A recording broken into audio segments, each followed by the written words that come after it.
Assalamualaikum warahmatullahi wabarakatuh. Perkenalkan, nama saya Dadeng Rukmadi dari kelas 11 IP1. Di sini saya akan menjelaskan tentang materi perpajakan. Silakan disimak presentasi saya berikut. Pengertian pajak. Pajak merupakan bentuk peran serta masyarakat dalam rangka mendukung pembangunan ekonomi. Melalui pajak, masyarakat ikut membiayai pembangunan. Adapun pendapat dari para ahli, menurut Profesor Adriani, pajak adalah iuran masyarakat kepada negara yang terutang oleh yang wajib membayarnya menurut peraturan umum dengan tidak mendapatkan prestasi kembali yang langsung dapat ditunjuk dan yang gunanya adalah untuk membiayai pengeluaran umum berhubung tugas negara untuk menyelenggarakan pemerintahan.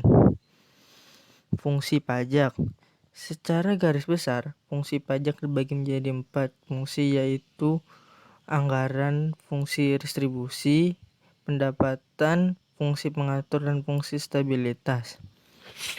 Berikut adalah fungsi-fungsi dari pajak. Fungsi anggaran merupakan salah satu tugas utama negara melakukan pembangunan nasional, seperti menyediakan fasilitas kesehatan, pendidikan, infrastruktur, dan pelayanan publik lainnya melalui anggaran yang berasal dari pajak. Yang kedua ada fungsi mengatur. Fungsi ini mencerminkan kebijakan perekonomian suatu negara.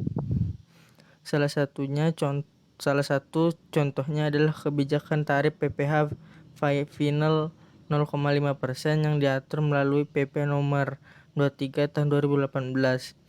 Melalui kebijakan ini, pemerintah berkeinginan mengurangi beban pajak pelaku UMKM sekaligus menarik minat pelaku UMKM untuk masuk dalam sistem perpajakan. Yang ketiga ada fungsi stabilitas.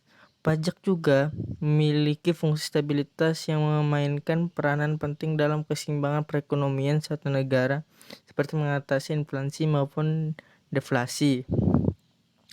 Yang terakhir ada pajak redistribusi pendapatan. Salah satu penjelasan yang sering dikaitkan dengan redistribusi adalah pemanfaatan pajak untuk membuka lapangan pekerjaan.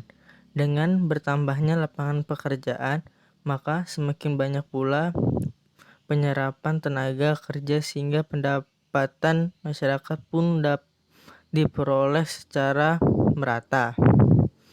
Kemudian ada manfaat pajak. Manfaat pajak ada sebagai berikut. Yang pertama, membiayai semua pengeluaran negara seperti pembangunan nasional, pembiayaan penegakan hukum, keamanan negara, infrastruktur ekonomi, pekerjaan publik, subsidi, biaya operasional negara, dan lainnya. Yang kedua ada mengatur laju inflasi. Yang ketiga ada mengatur laju pertumbuhan ekonomi negara. Keempat, sebagai alat pendorong kegiatan ekspor atau pajak ekspor barang. Yang kelima, memberikan perlindungan terhadap barang produksi dari dalam negeri. Yang terakhir ada menstabilitaskan kondisi dan keadaan perekonomian di Indonesia. Tarif pajak. Tarif pajak merupakan dasar pengenaan pajak atas objek pajak yang menjadi tanggung jawab wajib pajak. Biasanya, tarif pajak berupa persentase yang sudah ditentukan oleh pemerintah. Ada berbagai jenis tarif pajak, dan setiap jenis pajak pun memiliki nilai tarif yang berbeda. Dasar pengenaan pajak merupakan nilai dalam bentuk uang dijadikan dasar untuk menghitung pajak terutang. Tarif pajak menentukan besarnya pajak terutang. Tarif pajak dibagi menjadi 4 jenis, yaitu ada tarif pajak proporsional atau sebanding. Tarif pajak proporsional adalah tarif pajak yang pengenaan pajaknya tetap atas berapapun dasar pengenaan pajaknya. Kemudian ada tarif pajak tetap. Tarif pajak tetap adalah tarif pajak yang tetap untuk setiap dasar pengenaan pajak atau besarnya jumlah pajak yang dibayarkan sama. Kemudian ada tarif pajak degresif atau menurun. Tarif pajak degresif adalah tarif pengenaannya menurut seiring peningkatan dasar pengenaan pajak. tarif pajak progresif atau naik. Tarif pajak progresif adalah tarif pengenaan pajak yang bertambah seiring peningkatan dasar pengenaan pajak. Kemudian ada perbedaan pajak dengan pungutan resmi lainnya. Selain pajak, ada juga pungutan resmi lainnya yang tidak masuk klasifikasi pajak, merupakan sumber penerimaan negara daerah, diantaranya distribusi, cukai, bea masuk, dan sumbangannya. Bisa dilihat tabel berikut. Kalau dasar hukum, pajaknya undang-undang, pungutan resminya peraturan pemerintah, peraturan menteri, dan sebagainya. Kemudian ada balas jasa, pajak diterima secara langsung, pungutan resminya dapat diterima secara langsung. Terus ada objek, pajak termasuk tergolong pajak umum, pemungut resminya orang-orang tertentu. Kemudian ada sifat, pajak memaksa, pungutan resminya sesuai kebijakan pemerintah. Kemudian ada saksi, sesuai dengan tercantum dalam undang-undang. Terus pemungut resminya sesuai kebijakan pemerintah. Yang terakhir ada jatuh tempo, pajak sesuai tahun pajak, pungutan resminya sesuai dengan pemakaian. Kemudian ada asas pungutan pajak. Pemungutan pajak pada dasarnya harus memperhatikan keadilan dan keabsahan. Beberapa ahli mengungkapkan bahwa pungutan pajak diantaranya menurut Adam Smith dalam bukunya The Wild Nation dengan ajaran terkenal The Four Maxims asas pemungutan pajak sebagai berikut. Yang pertama ada asas equality atau asas keseimbangan dengan kemampuan atau asas keadilan. Pemungutan pajak yang dilakukan oleh negara harus sesuai dengan kemampuan dan penghasilan wajib pajak. Negara tidak boleh bertindak diskriminatif terhadap wajib pajak. Yang kedua ada asas certainty atau asas kepastian hukum. Yang ketiga ada asas convenience of payment atau asas pemungutan pajak yang tepat waktu atau asas kesenangan. Yang keempat ada asas efisiensi atau asas efisien atau asas ekonomis. Menurut Wiji Legend, asas pemungutan pajak sebagai berikut, ada asas daya pikul, asas manfaat, asas kesejahteraan, asas kesamaan, dan asas beban. Jenis-jenis pajak. Jenis pajak yang ada di Indonesia berdasarkan sifatnya ada pajak langsung dan tidak langsung. Terus berdasarkan sasaran atau tujuannya ada pajak subjektif dan pajak objektif. Kemudian ada berdasarkan siapa yang memungut, ada pajak pusat dan pajak daerah. Kemudian ada sistem pemungutan pajak di Indonesia. Setiap negara memiliki sistem atau cara dalam pemungutan pajak yang harus dibayar oleh wajib pajak. Pemungutan pajak secara umum mengenal 3 sistem, yaitu Official Assessment System, Self-Assessment System, dan Withholding System. Alur perpajakan di Indonesia. Dalam rangka peningkatan pelayanan kepada masyarakat, wajib pajak perlu adanya perbaikan administrasi perpajakan. Reformasi administrasi perpajakan dibutuhkan untuk meningkatkan kemampuan Direktorat Jenderal Pajak dalam mengawasi pelaksanaan ketentuan perpajakan yang berlaku dengan prinsip good governance. Good governance yang dilandasi oleh sifat transparan, akuntabel, responsif, independen, dan adil akan mendukung visi Direktorat Jenderal, yaitu menjadi model pelayanan masyarakat yang menyelenggarakan sistem dan manajemen perpajakan kelas dunia yang dipercaya dapat dibanggakan oleh masyarakat. Kemudian ada objek pajak dan cara pengenaan pajak. Objek pajak adalah segala sesuatu menurut undang-undang dijadikan dasar pengenaan pajak. Sistem perpajakan Indonesia diatur sebagai berikut. Yang pertama ada Undang-Undang Nomor 28 Tahun 2007 tentang Ketentuan Umum dan Tata Cara Perpajakan. Kemudian ada Undang-Undang Nomor 36 Tahun 2008 tentang Perpajakan Penghasilan atau PPH. Terus ada Undang-Undang Nomor 42 Tahun 2009 tentang pajak tambahan nilai barang dan jasa atau PPN dan pajak penjualan atas barang mewah atau PPNBM.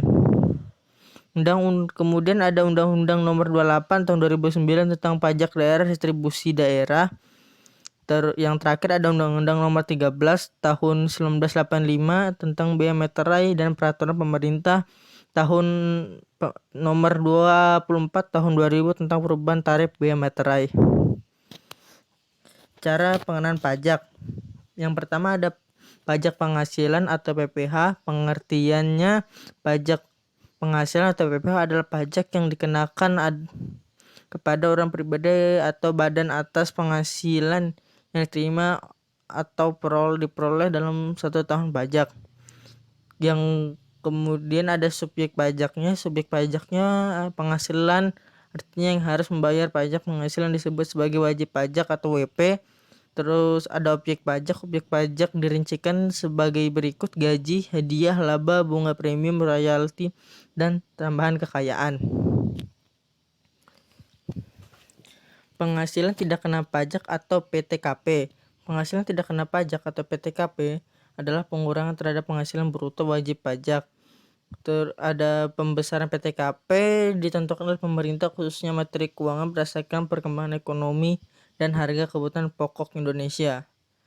Pasal 7 Undang-Undang Nomor 36 Tahun 2008 terdapat peraturan Menteri Keuangan PMK RI nomor 101 garis miring PMK titik 010 garis miring 2016 tentang penyusunan PTKP. Dalam aturan ini, jumlah PTKP yang pertama untuk diri wajib orang pribadi sebesar 54 juta rupiah per tahun atau 4.500.000 per bulan. Yang kedua ada tambahan untuk wajib pajak yang kawin sebesar 4.500.000 rupiah per tahun atau 375.000 per bulan. Yang ketiga ada tambahan untuk seorang istri penghasilan digabung dengan penghasilan suami sebagaimana yang dimaksud dalam pasal 8 ayat 1 sebesar 54 juta rupiah per tahun atau 4.500.000 per bulan. Yang keempat ada tambahan untuk setiap anggota keluarga, sedarah dan keluarga semenda dalam garis keturunan lurus serta anak angkat menjadi tanggungan sepenuhnya, paling banyak 3 orang untuk setiap keluarga sebesar 4.500.000 rupiah. Wajib pajak dalam negeri dan bentuk usaha tetap. Untuk menghitung pajak ini berdasarkan peraturan pemerintah nomor 46 tahun 2013 tentang wajib pajak dan pajak badan dan peraturan pemerintah nomor 46 tahun 2013 tentang pajak penghasilan atas penghasilan dari usaha diterima oleh yang diperoleh wajib pajak memiliki peredaran bruto tertentu. Beberapa hal yang harus diperhatikan sebagai berikut. Yang pertama ada peredaran bruto atau omset. Yang kedua ada objek pajaknya. Yang ketiga ada jenis usaha yang dikenakan. Yang keempat ada subjek pajaknya. Yang ketiga ada pertambahan nilai atau PPN. Pengertian dari PPN yaitu pemungutan yang dibebankan atas transaksi jual beli barang dan jasa dilakukan oleh wajib pajak pribadi atau wajib pajak badan yang telah menjadi pengusaha kena pajak atau PKP.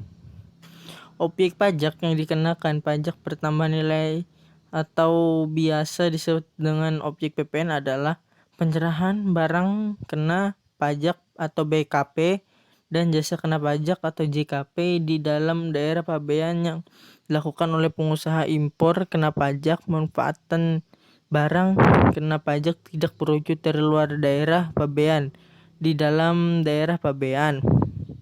Tarif pajak.